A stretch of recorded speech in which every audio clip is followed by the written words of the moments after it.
தற்போது வந்திருக்கூடிய அண்மை செய்தியை பார்த்துக் கொண்டிருக்கிறோம்.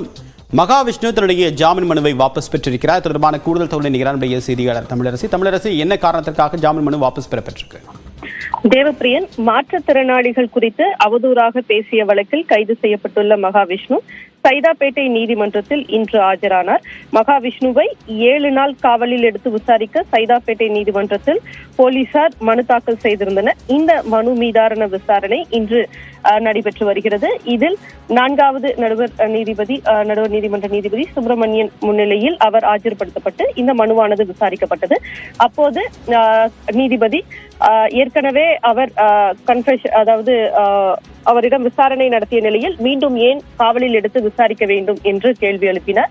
இதற்கு போலீஸ் தரப்பில் இன்னும் அவரிடம் விசாரிக்க வேண்டியிருக்கிறது. அவருடைய வேறு பள்ளிகளில் ஏதேனும் அவர் சொற்பொழிவு நிகழ்த்தியிருக்கிறாரா உள்ளிட்ட பல்வேறு தகவல்கள் பெற வேண்டியிருக்கிறது. எனவே அவரை போலீஸ் காவலில் எடுத்து விசாரிக்க அனுமதி அளிக்க வேண்டும் என கேட்டிருந்தனர். இந்த நிலையில் மதிய உணவு இடைவேளைக்கு பிறகு இது தொடர்பான அறிவிப்பை வெளியிடுவதாக நீதிபதி கூறியிருக்கிறார்.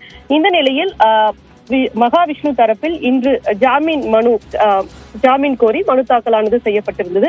தற்போது போலீஸ் காவலில் எடுத்து விசாரிக்க இருக்கக்கூடிய நிலையில் இந்த ஜாமீன் மனு என்பது ஒரு நீதிமன்ற ப்ரொசீஜரின் அடிப்படையில் தற்போது அது திரும்ப பெறப்பட்டிருக்கிறது.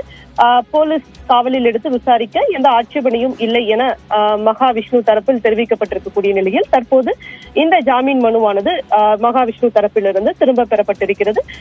குறிப்பாக 2 நாட்கள் போலீஸ் காவலில் எடுத்து விசாரிக்க நீதிபதி அனுமதி கொடுப்பார் என எதிர்பார்க்கப்படுகிறது. தேவப்பிரியன், உங்களுடைய விரிவான தகவலுக்கு நன்றி தமிழரசி.